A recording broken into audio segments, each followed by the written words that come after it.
We're live, man. This is episode one. Is it season one, episode one? Is that how we go with this? Season one, episode one, Drunk Mondays. Drunk Mondays. All right, so let's jump in here, man. How did Drunk Mondays come about? Like, what? I don't even remember. I think I was probably six or seven drinks in. Right.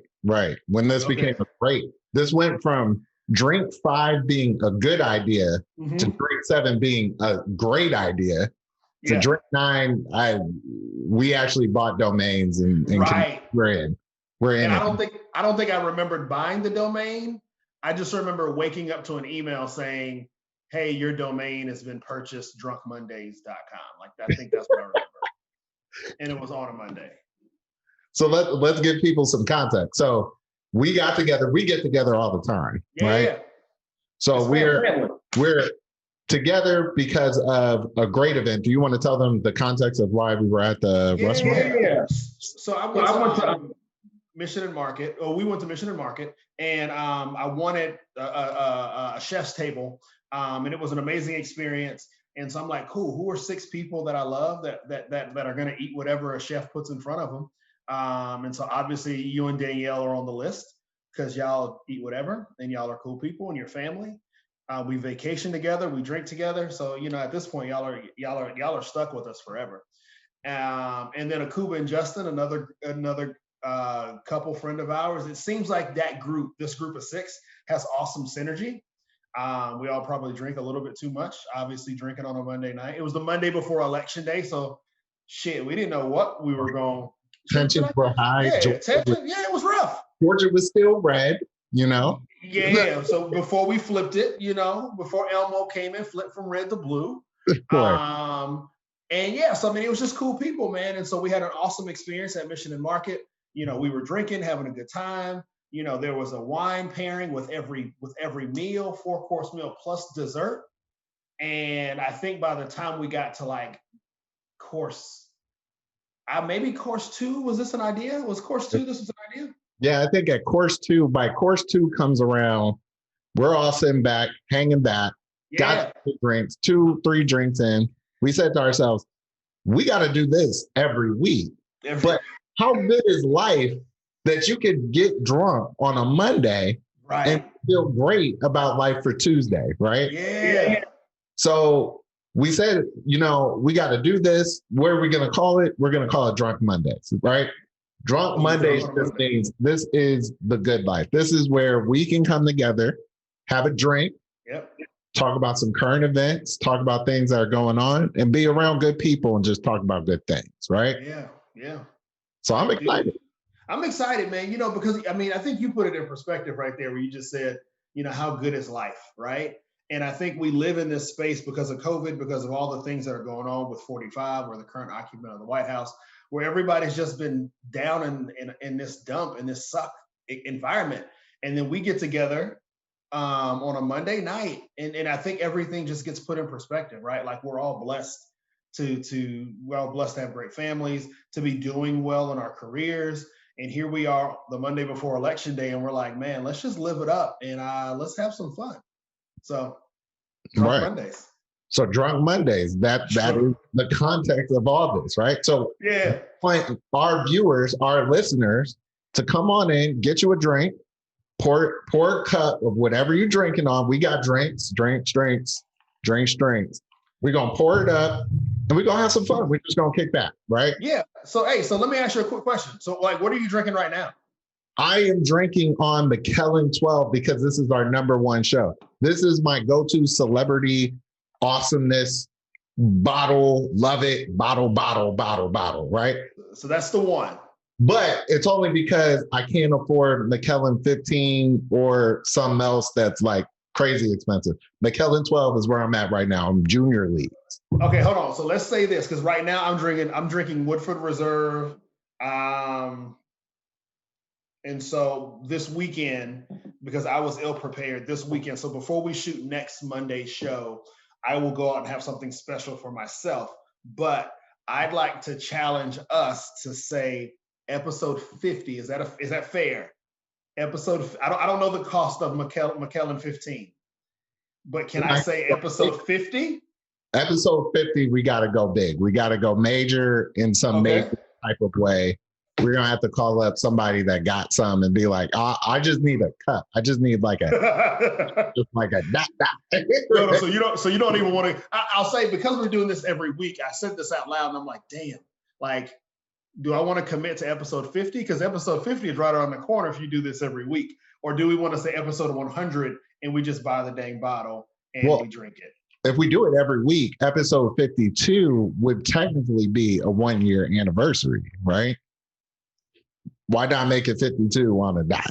So episode 52, we're drinking Macallan 15, and that's how we're going to celebrate our 1-year anniversary. And we'll be out of our minds. I don't even know if you, the listener, our future listeners, because we don't have listeners. We have one listener right now, one live listener. One live listener. With us right now. Callers, call in. Just how crazy this is about to get. At episode 52, I don't want to set any high expectations. We're going to do Macallan 15. After a cup of that, I might be done for the day. I mean, but I think that's just fitting, man, because you and I have been very open and honest with each other, just about challenging each other to expand our circles, to bring people in who push us and make us better, so that our families can grow, so that we can see the next evolution of where we are today. And so why not say at episode 52, 1 year from now, we're drinking a bottle of alcohol that is amazingly, freakishly expensive. Why not, man? Let's just go for it.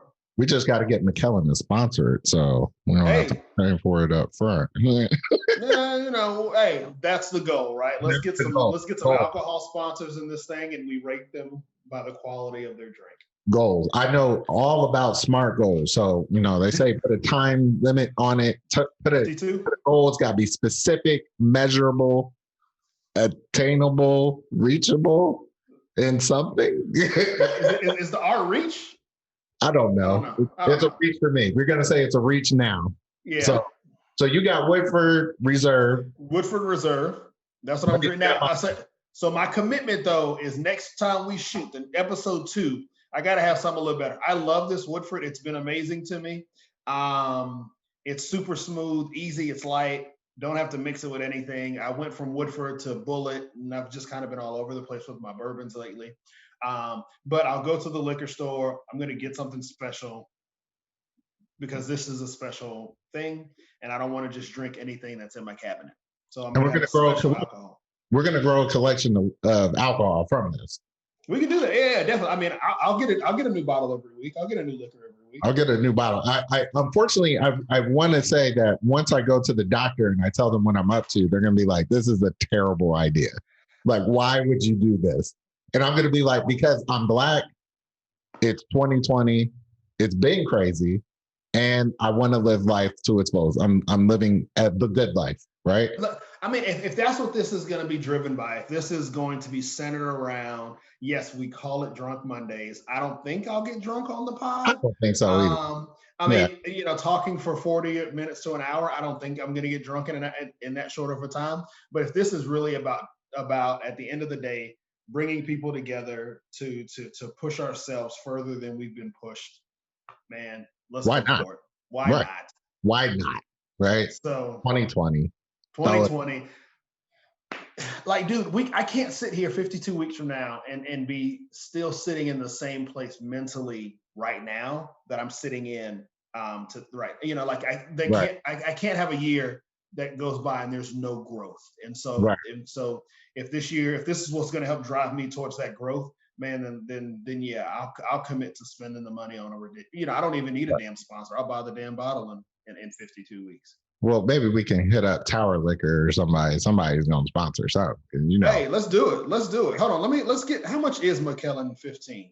Let's find out. Nice in your pocket. It's a heavier weight. It's good, sir. Hold on. I see it right now for $139. Oh, maybe look up Macallan 18. Oh yeah. All right. So hold on. Let me do that. This is exactly why I didn't do this on my phone. My phone has a better camera, and I'm like, I want to do this from my phone. I got Macallan 18 for $349. Yeah, that's the one. That's about right. Okay, cool. Yeah, all right, let's do it. I think we can do that episode 50. Halfway through the halfway point of the year. We're going Right. to bust it out. $350 bottle will be good. Hey, so we got what we drinking. We talked about the inspiration. What's going on in America? Is there anything important going on? What's going on in America? What's going on in Georgia? And I say this in my most evil laugh. Dude. Because the Republicans have lost their damn mind. My gosh. So I saw today that our current senators are just trying to burn it down, right? Like Secretary of State's like, hey, the election was clean. We're going to recount these votes, but I don't see it changing. And then Loeffler and Perdue are like, no, it was a fraud and you should resign. And I'm like, is this where we are right now? The Republican Party is burning itself down. So let's recount for people in case you were living under a rock or you weren't part of the 150 million people that voted in America over the past month or so. Mm-hmm. We just had an election, one of the biggest elections. Yeah. Epic numbers went down. Because of the coronavirus, many people voted earlier, absentee, mail-in, whatever you got. And let's specify, though, because the current occupant of the White House specifically told his people not to do that, right? Like he said, hey, we don't want you voting by mail. We want you to show up in person. And then he had his boy that's at the Postal Service slow down mail, right? And so then now we can pick it up from right where you just were. So put this in the context, because real quick, I got to take a quick sidebar, right? So if I run a business, if I'm like CEO of Macy's, right, and I got a guy that I hired to sell TVs at Macy's, right? Macy's used to sell electronics, maybe, I don't know, but something like that, right?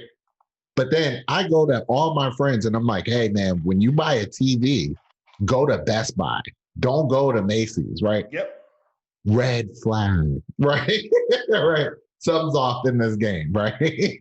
So President Trump, I call him the current occupant of the White House. The current occupant, the newly pink slipped guy. but I will say I've never called him president. I've always called him the current occupant of the White House. I've at least given him president. I'm not giving him no, because the Republican Party in their wisdom tried to demonize President Barack Obama for the 8 years he was in office. They didn't give this dude any respect.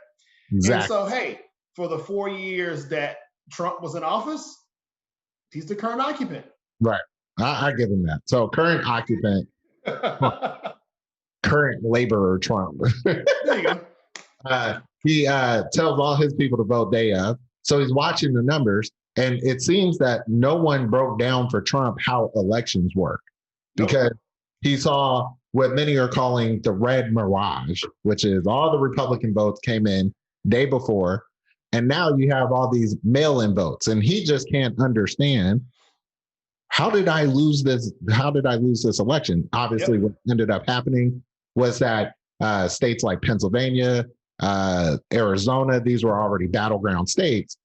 But then you had something special start to happen as the days started to tick by. So people that were watching Georgia started to see those numbers start taking a little blue tint leading up to, what was that, Saturday or Friday? I think it was Saturday. Like I couldn't turn away. So I was the dude. Tuesday night, I'm like, oh, here we go. Like we about to lose this election. Even though, like, my heart of hearts, I was like, all right, we're gonna win. These mail-in ballots are gonna catch up. But then I just didn't believe in people, right? I lost faith. And then all of a sudden, I think it happened the next day, right? Because again, let's put this in context, because Pennsylvania, Michigan, and Wisconsin all went to their state legislatures and said, hey, we need to start counting these mail-in ballots early. And they were like, no, you can start counting them on election day. And so they purposefully set this where we are right now, where we are fussing over whether or not a mail-in ballot should count. Like, they purposefully set this up so that we would be right here, instead of doing what states like Florida did, like Georgia, like all of these other states that count mail-in ballots before they come in. Wisconsin, Pennsylvania, and Michigan Their Republican legislatures would not let them do it. And now the president is crying because he's like, the current occupant, why did I lose when I was winning? Right. This is why. I've never heard a more sore loser, right? He's a sore loser, like the kid that sits on the fifth string of the soccer team that can't get into the game and doesn't understand why he doesn't play. It's like because he walked out there with a baseball bat to a soccer match. Like and Mitch McConnell and Lindsey Graham are the soccer moms and the dad who is really trying to relive out his glory days with their kid, and they're complaining to coach, why won't you put my son in the game? That is literally these three people. Right. And I think it's even more interesting that you don't have anybody in the Republican Party really saying the world just celebrated. The world celebrated like we won Endgame and Marvel, right? Yep. Like we beat Thanos. The whole world celebrated. The whole world. Everyone dancing in the streets. End of Star Wars. We won, right? That should tell you problems, right? Like we got something going on here, right? The Republicans that are like, hey, you lost, bro, are the cowards who aren't in office, right? Like it's the dudes like I forgot his name. He left. Was it Jeff Flake? He left last year, right? Right. He's, it's all the ones that were in Congress before when he was in the administration that said, I'm going to retire, that don't have to face him anymore. They're the ones that are like, oh my gosh, we can speak up, we're free. But all the ones that are still in office, they're cowards. Nobody wants to speak. Nobody wants to stand up to this dude. Right. And now you have, so the continuation of this for Georgia. So not only did Joe Biden win the election and with epic numbers, we got a first female VP who's epic. We'll talk about that in a second. Right? And then as Georgia started to turn from red to blue, as states started to flip from Elmo to Cookie Monster, right? What did we start seeing? People started looking at the numbers for the senatorial race, and in complete context, on Tuesday afternoon, I was dejected, right? I was like, oh God, it happened. No. That's me. By Wednesday, I was like, maybe, right? By Thursday, I was like, okay. Well, because on Thursday is when you started to really see Wisconsin. You started, I think, by Thursday afternoon or Thursday evening, I want to say Wisconsin might have flipped. Wisconsin had their mail-in ballots in and it had already went blue.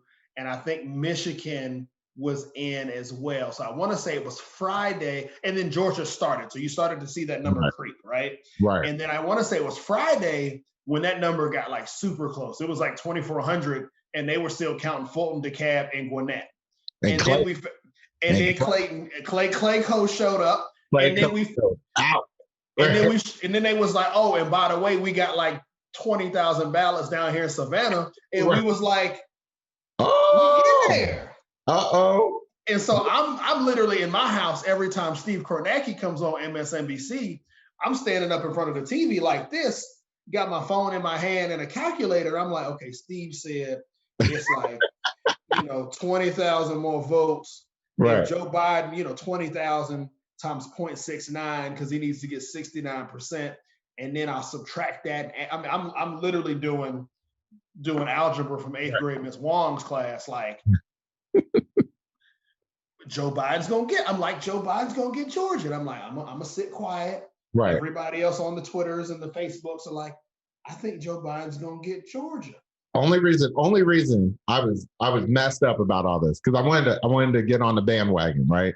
But Atlanta with sport and Georgia in general has a fourth quarter problem. Exactly. We have a 2020 problem.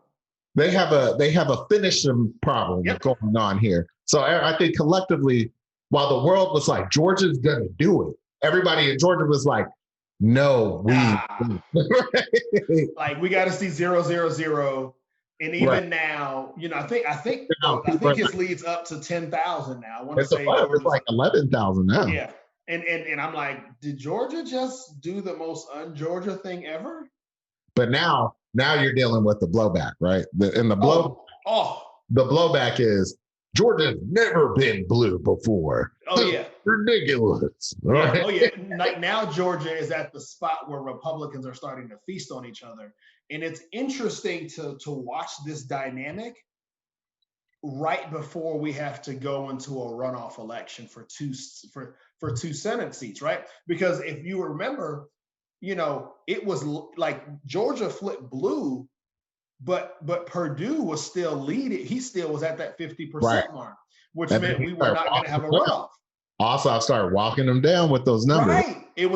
Clayco again showed out, and I didn't know, to be fully transparent. I'm a Clayco hater. I didn't really know good things came out of Clayton County. Right? I never thought about Clayton County as being the savior of democracy. Right. And now it's gonna be a RIP to Alex Trebek, but eventually Clayton County is going to be a Jeopardy question. Like, what county in Georgia put that's your daily double? What county in Georgia put President Biden over? And it's going to be Clayton County forever. And so this is going to be a crazy experience. Right. It's going to be crazy because I was like, I really love the data, right? Yeah. So I started looking around on CNN's map. I'm like, okay, folding. Okay, folding. Yeah. Okay, Cobb. Okay, Gwinnett does what Gwinnett does. They have 54 for Biden, 46 Trump. And I was like, but you're not going to talk about Gwinnett though, because Gwinnett now, Gwinnett has a black council leading the city council. You see how hard it took you to get there? Hey, you're not going to talk, and we got a black sheriff. Okay. They also voted down transit again. Look here, hey, we got to fight the fights we can win, and right now transit ain't one of them. Hey, I don't know how long. I appreciate it. As long as they went for Biden, then I'm good, because I know it was the ones on the fringes. It was the ones on the fringes, right?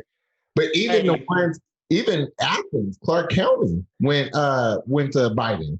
But see, that's all right. So, but Athens is a college town, so you had to assume that Clark County and Clark County, if you remove the state of Georgia, if you remove UGA from Clark County, it's all black. The only other people that are in Clark County are professors and students. Everybody else in Clark County is black.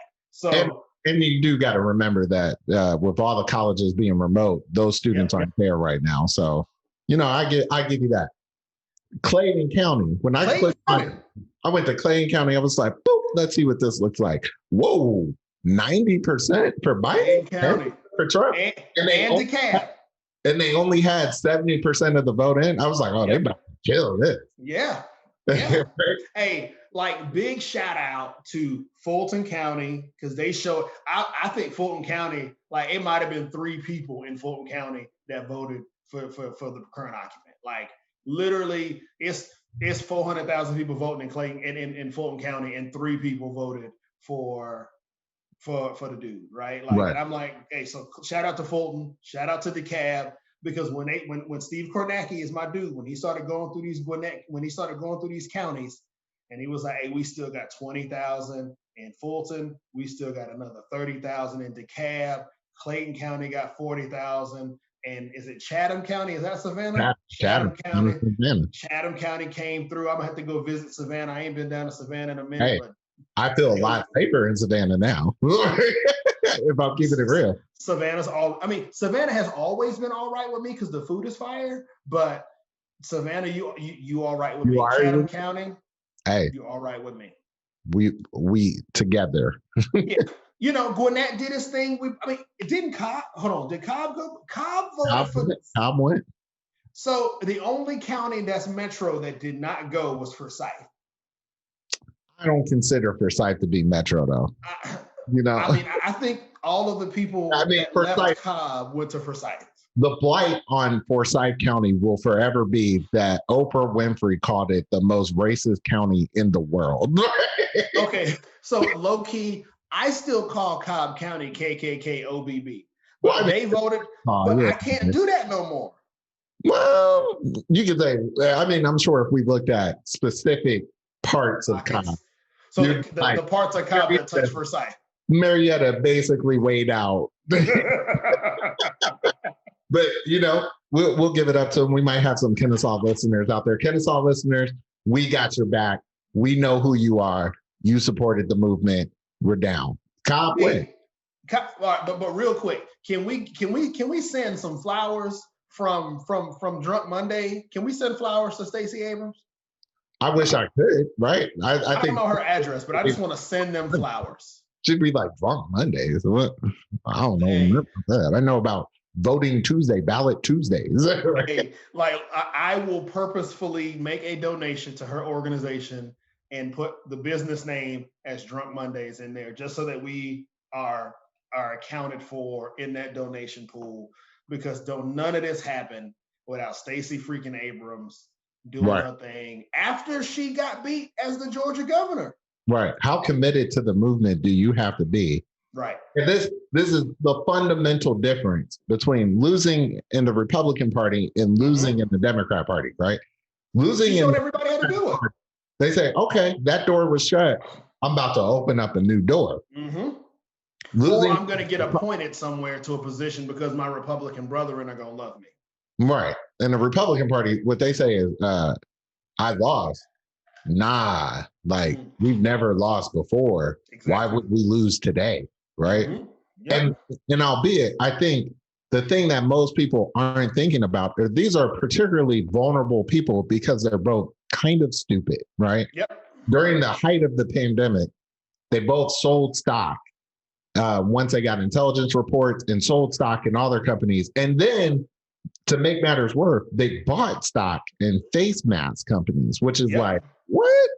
And remote working companies. Right. Like they bought stock in like companies like Zoom and WeWork and And they just want to be like, oh, it was just a happenstance. That's a weird happenstance. My economic advisor did that. I didn't tell them to do that. Come on, bro. So he had no idea. Just, Zoom's doing well. Let's buy Zoom, right? No. I need to change my virtual background. We've been talking about Anyway, I mean, we can continue to keep this conversation going. I just wanted to make sure that people knew that I've moved and I'm now on locations at Four Seasons, the hotel, maybe or maybe not. Four Seasons landscaping, maybe, Rudy? No. Rudy. The interns told me that this is Four Seasons. Who doesn't look up Yelp? This is another problem that I have with Rudy Giuliani. You don't look at Yelp reviews? I don't know anybody in the year 2020 that says, hey, let's go somewhere, and they don't look it up on Yelp or Google it and be like, hey, do you know that there's a Four Seasons over on 10th Street? I didn't know that. No. But then you get the location. Okay, so you know what? So yes, I get it. You didn't look it up. Problem number one. Problem number two is you get there and you think, hey, this is okay. Let's just slap the banner up on the garage door and we're going to do this press conference right here next to the fire hose and the fire extinguisher because those things make perfect sense. Right. We're just going to do it. But I'm here. I'm on location now. I'm sorry. I left my got out of the car and was like, this is okay. This is problem number 7 of the day. Right? Yeah. So I derailed us from the previous convo, and I apologize. I had to put that up because that's important. No, I mean, it's right on path. I mean, we're talking about Republican challenges, right? Rudy Giuliani, who I've basically assumed has lost his mind a long time ago, and I worry about because of now the Borat thing where he's in Sacha Baron Cohen's movie. He's kind of all over the place doing the most, right? He's embarrassing. Right. But he's not embarrassing for the right people because the current occupant of the White House definitely says, this is my guy. This is my friend. Hey, he keeps sending him out. I mean, props to Trump for being true to his crew, right? That is loyalty. That's like Kendrick Lamar loyalty, right? Loyalty to stupidity, maybe. Is that? Yeah, hey, that's my guy. That's my guy, right? I don't get it. I don't understand. And what makes it worse is how much the Republican loyalists are eating it up, right? Like they are eating, like it's everything that is coming out of these two dudes' mouths is gospel. and it's not even easily fact checked. Like literally, Twitter is fact checking this dude in real time. Right. And it's like, no, that's a lie. Nah, that Donald Trump can go on and do a White House press statement because he's fearful of getting barred from Twitter for some of the things that he says. That whole press conference, I was like, this dude has lost his mind, right? Lost his mind. Where he's like, oh yeah, well, I won the election on Tuesday night, right? Like, I was. But then also say in Nevada and Arizona, keep counting, but in Pennsylvania and Georgia, stop counting, right? Yeah. I don't know how that math works. This is that new Common Core math. This is that new stuff. I don't know nothing about that math.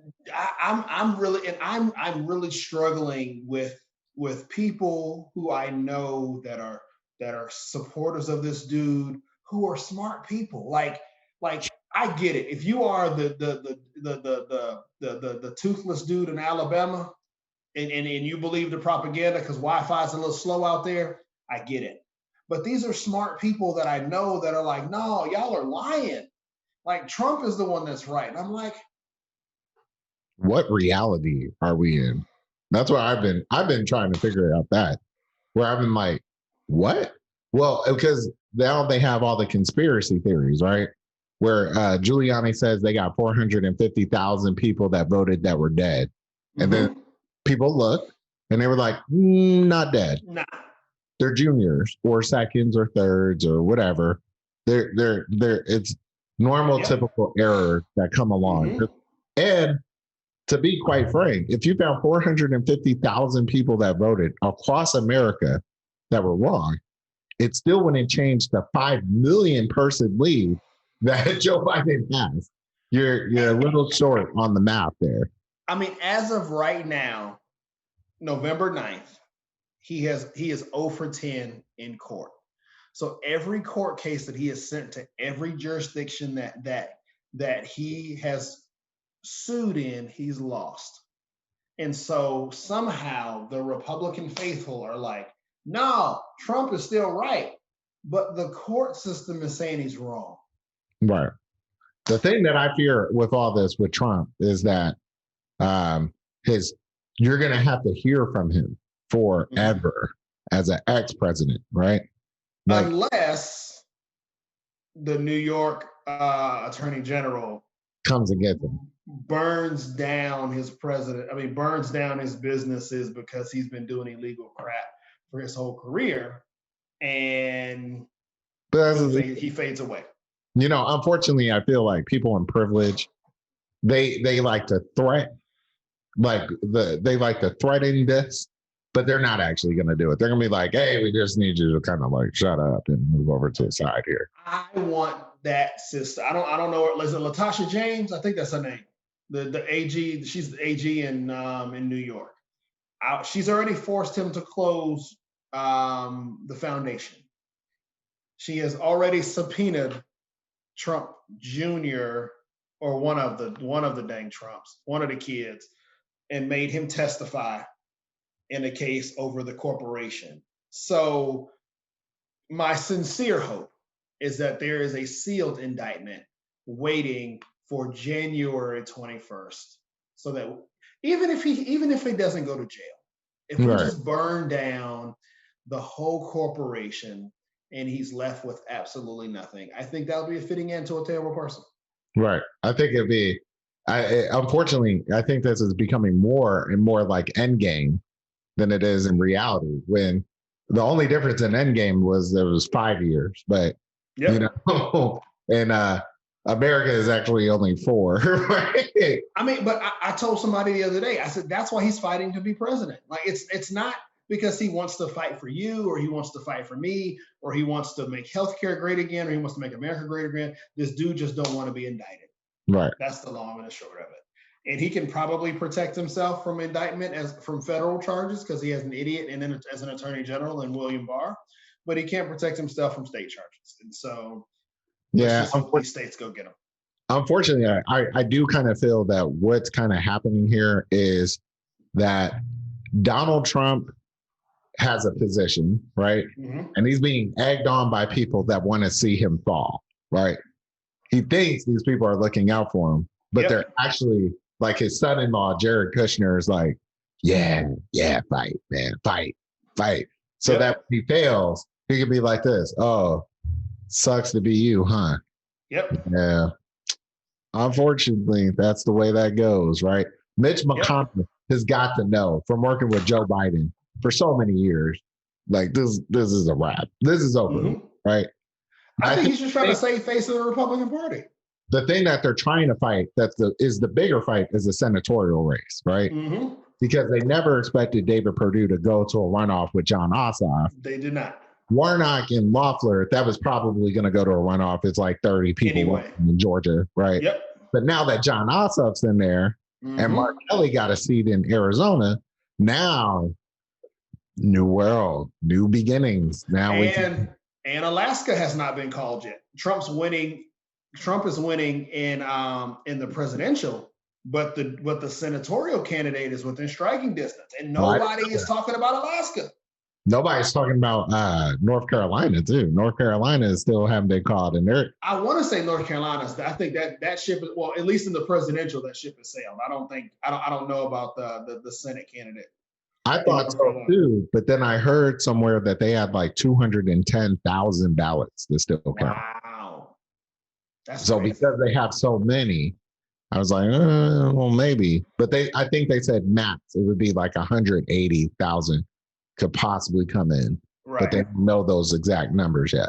I mean, I think the issue with Georgia right now is they're being very short-sighted in this, right? Like we're thinking about the Senate and the Senate only, but 2022 is going to come and Kemp is up for re-election, and so you're burning this party to you're falling in line with a man who is literally attempting to burn your party to the ground. Well, Kemp is a loyalist. He's 100%, right? But how much energy do you want to give Stacey Abrams running it? Because she is going to run again in 2022. No, the person that Brian Kemp has to be most concerned with is Brad Raffensperger, the Secretary of State for Georgia, right? The dude who's going to primary him. I'm probably saying his name wrong, but Brad Raffensperger is the Secretary of State, and Kelly Loeffler and David Perdue. I think his name is David Perdue, both come out and say, we need you to resign immediately. This is stupid. You ran this kind of poorly, right? And instead of getting in line with the party, Brad Raffensperger said something completely different there and said, I was voted in by the people to do a job. I'm going to do my job. Whether we keep the Senate or not, I'm concerned about. I think the senators should be more concerned about the runoff than they should be about what I'm doing as Secretary of State. We haven't found no fraud. And that itself is a departure from Brian Kemp, because you got to also remember, Brian Kemp was Secretary of State prior to Brad Raffensperger, right? So with Brian Kemp's voting system, all the stuff Brad Raffensperger is doing was implemented by Brian Kemp. So it's like, Brian Kemp gets to be like, oh, I'm staying out of it, right? Like, I respect Georgia. I want to get elected again, right? But Brad Raffensperger's out there talking crazy to the party. I don't think what we've even discussed yet is because technically, so Brian Kemp went on the news and said, no, things are clear. Things are cool. So that means he's not even towing the Trump party line. Right. And so is he going to be primary by a Trump loyalist who says you didn't have the president's back in 2020 and that's why he's not president anymore? So he's going to have to get primaried by somebody and then turn around and have to face Stacey Abrams, who everybody and their mama going to get behind. Brian Kemp is foreseeing that in 22, if Georgia truly flipped the blue, I'm done with Trump. Right? If he don't get, Trump is going to wield a lot of power in the next 2 election cycles. He's going to play 100%. If you're not Trumpy enough, I don't think you can distance yourself at this point from the Republican Party, because he's not going to go quietly. I think while vocal, I think he will yield absolutely no power because the party will move on and be like, Trumpism is why we lost, right? But I was breaking this down for my wife the other day or today, I guess this was with Corona. All the time is different. Every day is today. You're like Groundhog Day. I think today was Tuesday. It was actually Wednesday or something. So what we were talking about is like both parties were right and both were wrong at the same time, right? So if you look at Hillary versus Trump versus Donald, right? The margin, Hillary got 65, Trump got 62 in the popular, but still won the election, right? So when the Republican Party comes back and says, hey, we're going to wash the Dems this year. We got this. We are going to win major, big league, right? We're going there, right? They got 70 million votes. And in any other year, 70 million would be a wash. Like they would win, right? Only thing that happened was the Democrats came around and said, nah. We're going to have a landslide victory, right? 75 million. 75 million votes for Joe Biden. Any other year, up against Donald's the last election with 62, that would have been a wash. You're talking about 30 million people, right? But this year, you got like 150 million people that came out to vote, which is insane. That's great. And still counting because because California still ain't done counting their votes. Right. So the 75 million is going to be more. And that's where I guess if I could go back in the time in 2016, I got probably about 20 million people on my list of garbage people that I should go over to their door and be like, excuse me, sir, you didn't vote? Watch what happens now. I mean, it's going to be interesting because they were talking about it the other day. I don't even know how long we've been talking, but they were talking about it earlier this week. And they were saying Biden wanted to run in 16, but you know that was a thing. Hey, give it to Hillary. It was Hillary's time. Biden, Hillary already had that big lead, and so it's like, all right, let's just give it to Hillary. It's Hillary's time. But Biden could have ran in 16, and I don't know if he would have watched. He wouldn't have won in 16. Right. I think there was enough animus against Barack Obama. Yep. At the time, undeserved. Right? Yep, 100% undeserved.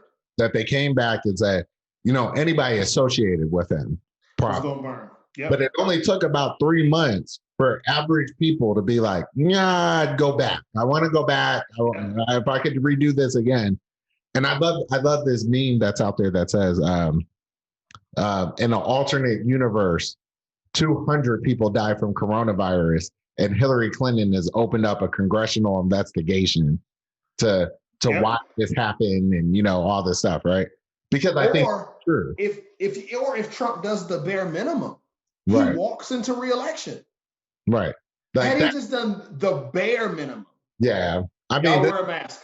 This is crazy to me that while I think to be Black and be in 2020 and be progressive, let me put that on there, because I feel there are some folks out there that are very conservative and African American, and that's fine. You know, that's cool. We're diverse as any other folk, right? We can be many different things.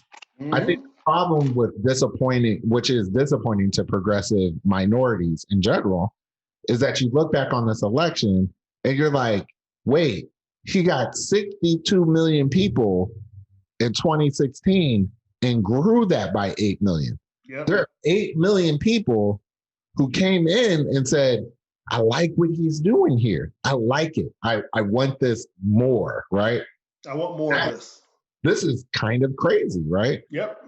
They're like, hey, I don't know who those people are or where they came from or what's kind of going on with them, but it just is incredibly conflicting with everything that's come from 2020. It's like, how can this be a thing? You know, it's amazing. It is. I'm going to be intrigued to see in 4 years or 2 years or whatever, what's the course correction? Because I think we're gonna come back down. You know, I think there was just a lot of energy on both sides to make sure that either Trump got reelected or let's just get this dude out. So the Democrats had an ass ton of energy. So did the Republicans. I think we knew that coming in, that there was going to be a lot of energy on both sides. I'm intrigued to see if the Democrats and the Republicans can keep up that same amount of energy. Can we get 75 million next time? Can the Republicans get 70 million? Right. Or does it come back to normal and we're at 55, 60 million people? And that's just where America is as a nation. We're at 65 million people. So 120 million people are voting and not 140 million, right? Like I'm intrigued to see if that course correction happens.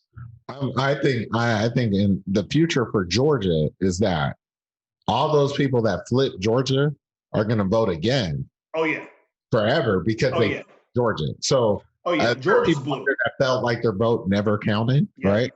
And now they're going to look at this and say, my vote definitely counted, right? Like I helped flip Georgia blue, right? And I think some of it is, I think the Republicans were so blatant in their attempts to suppress and disenfranchise voters that it was so obvious, right? Like normally Georgia's or most states are pretty subtle. Hey, we're going to purge people from the voter rolls because you haven't voted in 6 months, right? And so they're a little bit more subtle, but I think that they just got too greedy and that forced people's hand into saying, I don't give a damn. Come hell or high water, I'm standing in line 8, 12. I'm going to wear three or four masks. It's going to be raining and I'm still going to stand. I'm going to vote because that's what I need to do. And I'm intrigued. I think now that Georgia's blue, light blue, I'm intrigued to see whether or not we continue that trend and stay that way. Because if it is, I mean, everybody talks trash about Atlanta, but Georgia without Atlanta is Alabama. Right. Like there's nothing else. Again, also shout out to Augusta because Augusta voted, or Richmond County was blue as well. But so yeah, I mean, but you can't take Atlanta from Georgia. And so as long as we have that major metropolitan area and all the counties that surround it, I think we got a shot to make sure Georgia stays blue. Right. I think as long as, and this is the scarier part, right? I think for the Republican Party in Georgia specifically, is that because of things like the Beltline, you've had more liberal come into the city, more rich liberal come into the city, and you've pushed more minority liberals out into the suburbs, right? And as those kind of flow out, they're solidifying places like Douglas County, Clayton County, Cobb, and some of these other places. Stockbridge. I don't know if it's ever going to go out to like Rome, Georgia. I don't think that would be interesting. I would be interested to see that. If they would have done, if they would have expanded transit, it would have. But that ain't never gonna happen. Yeah, definitely. I mean, but I agree. I think you've concentrated power. But what that also has ensured happening is there's not going to be, if you keep pushing rich liberals into the city because of the Beltline, you're not going to have a Mary Norwood ever win in Atlanta. Right. You're always going to have a Keisha Lance Bottom type. You're always going to have a Black Democrat or I'll say a Democrat winning in Atlanta. And as long as Atlanta stays in the Democrats' hands, I don't really think you're ever going to see. I think you're going to continue to see the faster push for states like Georgia to stay blue. Right. But what then ends up happening is you're going to convert. The thing that Georgia's missing right now is we need to convert that state legislature blue. Right. Like if we can push the state legislature over blue, if we can push the governor's house into blue, it'll be a lot harder to do that. But maybe, right? Maybe one day, maybe in our lifetime. I mean, I think 20 was it when's camp up? 2022? I think that's gonna be the energy in Georgia, right? Like that's gonna be, I think you're gonna see in Georgia in 2022 when camp's up for re-election, I think you're gonna see the amount of energy that we saw this presidential election in Georgia. Yeah. Because people are gonna be like, Kemp is trash. Like he's literally Ron DeSantis in Florida. I think Floridians would be like, can we get a second chance? And I mean, we forget with Florida could have been blue, but they disenfranchised the voters that the people said. Florida citizens said, hey, we want ex-felons who have completed their time to have the right to vote. And Florida came back and said, hey, we hear you voters, but nah, we're going to put some more poll Right. taxes in place. And so Florida has a good shot of being blue, but I don't give Florida no love because Florida does what Florida does. So Right. it is So what it is. So in 2022, we'll probably look back at this podcast, reflect back and look at Kim's race and say, Stacey Abrams is tapping that ass. I think she gonna get it, man. I think, hey, right now, Stacey can do whatever the hell. She can write her own ticket in the Democratic Party. Right. If I was her, if I was the Democratic Party, I'd fire Tom Perez as the DNCC, and I would give it to Stacey Abrams and say, hey, Stacey, whatever it is you did in Georgia, here's $100 million going to rebuild that in all of these other states like North Carolina. South Carolina's probably going to be blue, maybe red for a little bit, but go build that crap in Texas, go build it in Arizona, go build it in all these states who have huge minority populations and have huge liberal Democrat, kind of allied white people populations, and go build what you built in Georgia and build that crap here. Right. I agree. Totally. So, all right. So let's talk about this last thing, right? All right. We got one more thing. It's not even on my list. I'm ready though. It's the most major part that we have ignored about this whole campaign. Yep. Kamala Harris is our new vice president-elect. Yes. AKA. Go ahead, Soro. Alum, right? I didn't go to Howard. I know the alumni base there is going crazy. I'm not a Greek, but I know the Greeks are going crazy. This is amazing. We live in an amazing time. When Barack Obama got elected in, I was like, I don't know that anything will ever top this, right? This is it. Now Kamala Harris is, and see, I think they're like, Barack is still. I mean, Barack drama is still pretty high on the list. Still out there because it's obesity. What I appreciate about Kamala Harris is that she's an HBCU alum. Yeah. And that her trajectory is just smashing ceilings and smashing ceilings and smashing. What I appreciate when you talk about smashing ceilings, right? Couple this with this, right? RBG dies this year, and she is, woman shero, breaking glass ceilings all over the place. And in the same year, right, we get John Lewis dying, right? Boom, civil rights icon, again, breaking ceilings. And then the epitome of both of those people in one person, right? The woman, the African-American brushed down the one of the few remaining glass ceilings that we have in Ms. Harris.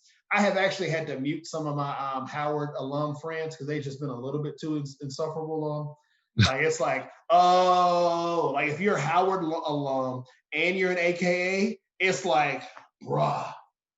Dude, I feel like all the Howard alums, not to throw any shade on Howard, I love them, but they just turned into Cowboys fans to me. Literally. And yes, you have a point, but that point, I don't need to hear it all the time. Right. No, I will say they're not Cowboys fans because they haven't won, because they won. Like, Cowboys fans are typically like, this is our year, right? Fire there, right? Yeah. So I will say Howard alums are literally Patriots fans. Like, that's who they are. It's like, look at us.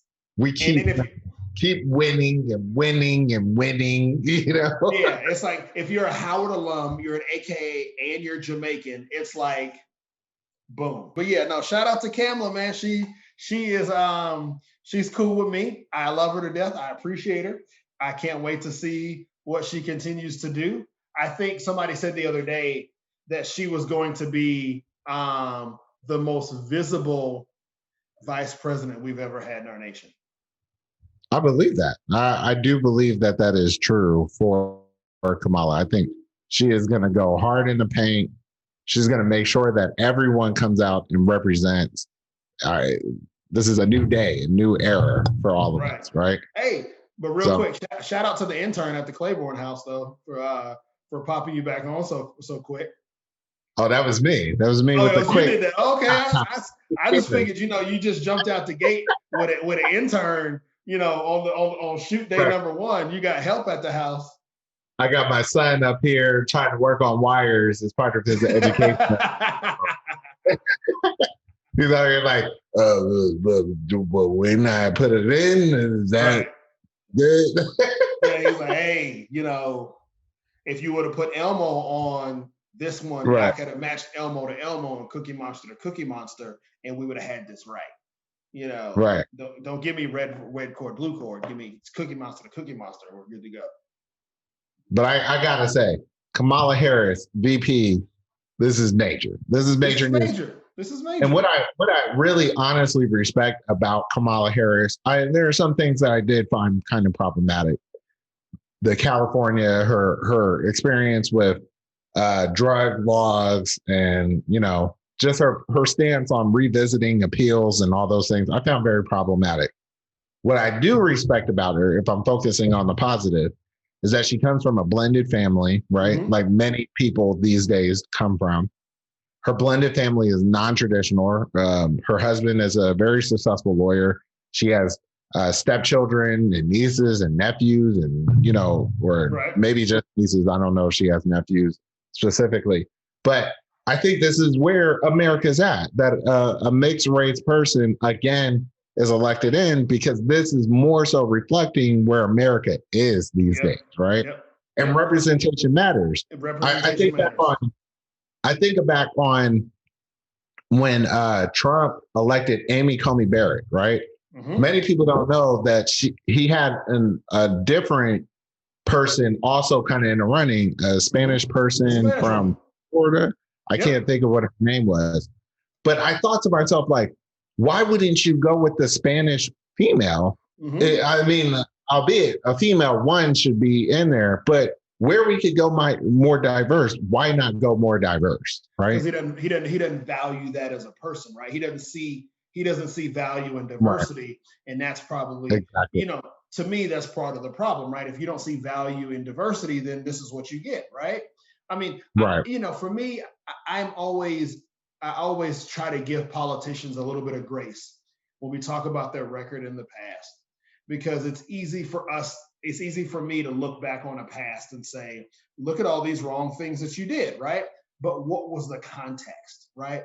What was the system that you had to play in? What was the sandbox that you were given to say, hey, here are the changes that I'm allowed to make. Here's the space, here are the lanes that I'm allowed to move in, right? Like if my highway is 3 lanes, I can't drive on the shoulder to get where I'm going. I can only drive in the 3 lanes that I've been assigned. And so right. I always try to give politicians that grace. Now, if you had 4 lanes and you chose to drive in these 3, metaphor be damned with this thing, then yeah, all right, let's chew you up over that. But if you have the space to make some real changes and you choose not to, then yeah, let's have a real conversation about that. But if you don't have the space and you're trying to make changes within the system that you're given, all right, cool. Like that's a different conversation, I think. But yeah, right. I think you're right. Representation matters.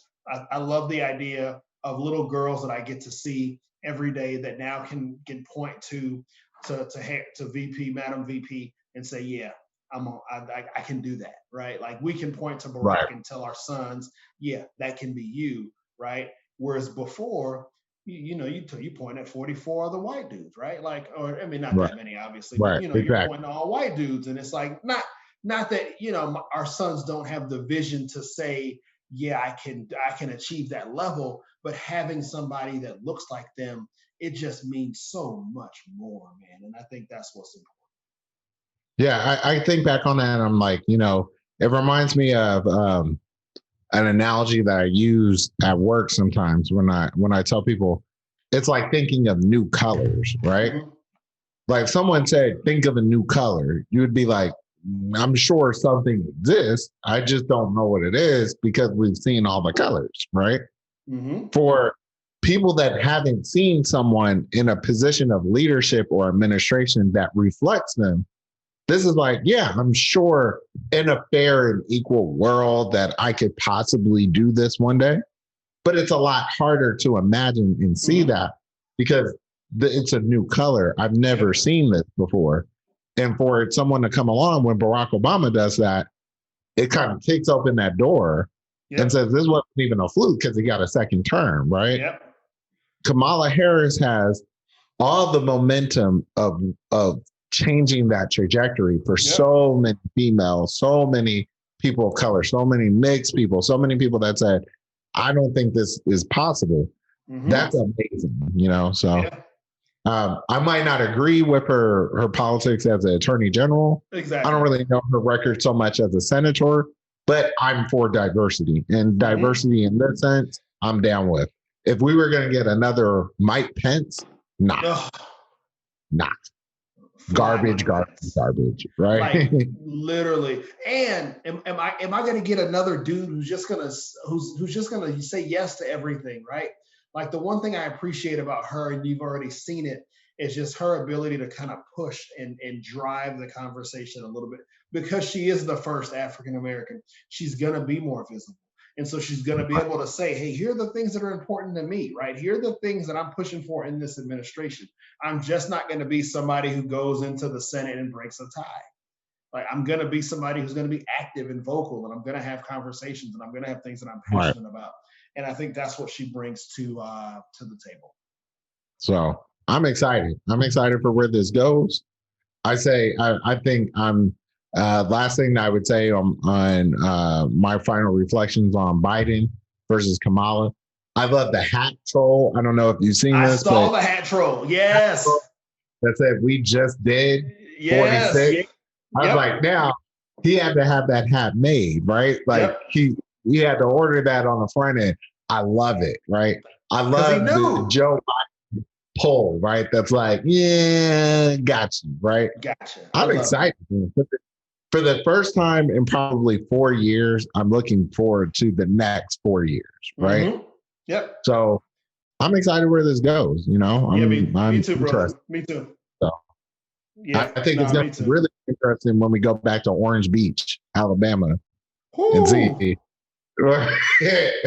when we go down there. And our viewers don't know, the hottest spot to the unknown of the unknown. If you want to make people feel the most uncomfortable, if you want to have a great time while having people look at you like, what are you doing here, friend?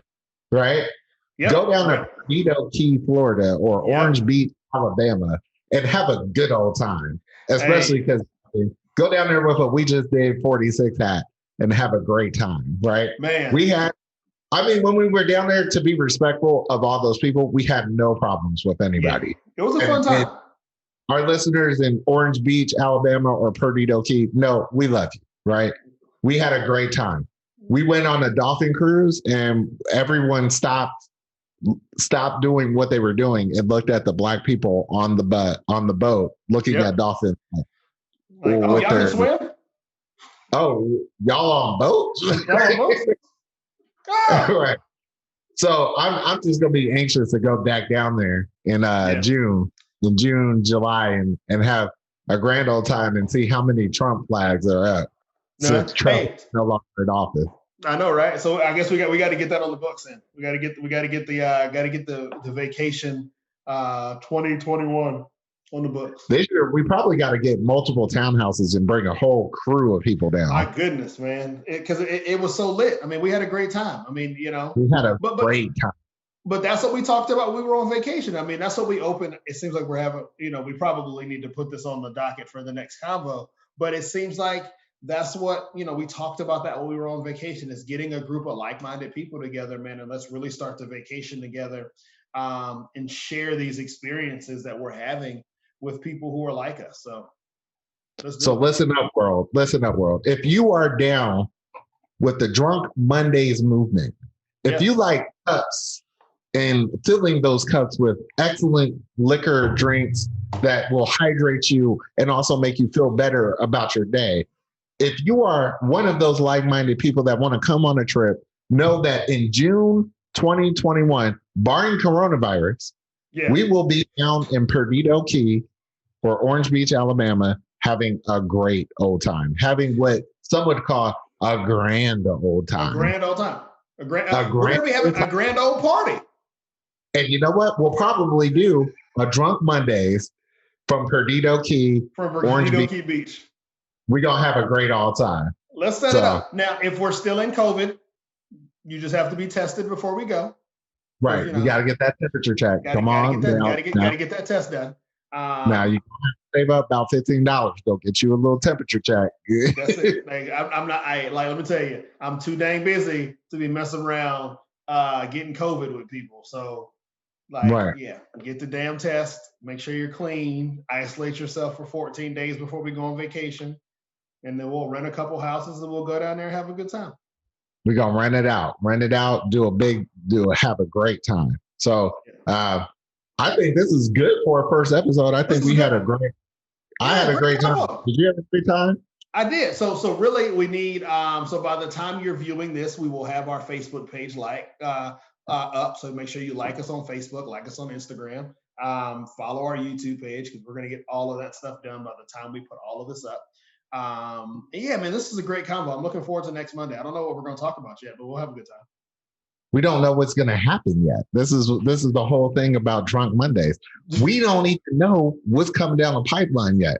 Yep. If we go to something that happened last week, this ain't Drunk Mondays. You listen to some other podcast. Our podcast focuses on Drunk Mondays. It's just what happened during the week. So I'm not drunk, but I'm feeling great. If I gotta rate McKellen, McKellen 12 is a good come through. I gotta give it 4 out of 4 Kamala Harris's. This is my rating for 4 out of 4. Tried and true. Looking forward to what it will do. Thank you. All right, so I'm gonna go with this Woodford Reserve. I'm gonna go 3 out of 4 Bidens. 3 out of 4. 3 out of 4 because it's high quality, right? I can count on it. It's just missing one more thing, right? It's like I want to love you. I will drink you again. I will vote for you again in 4 years. It's just missing one thing, right? Like it's good. It's smooth. It's nice. It's really good. But it's like, wish it was just a little bit more. So maybe 3.5. Can I do 3.5? Yeah, I could go 3.5 Biden. I go 3.5 Biden. I'll go 3.5 Bidens.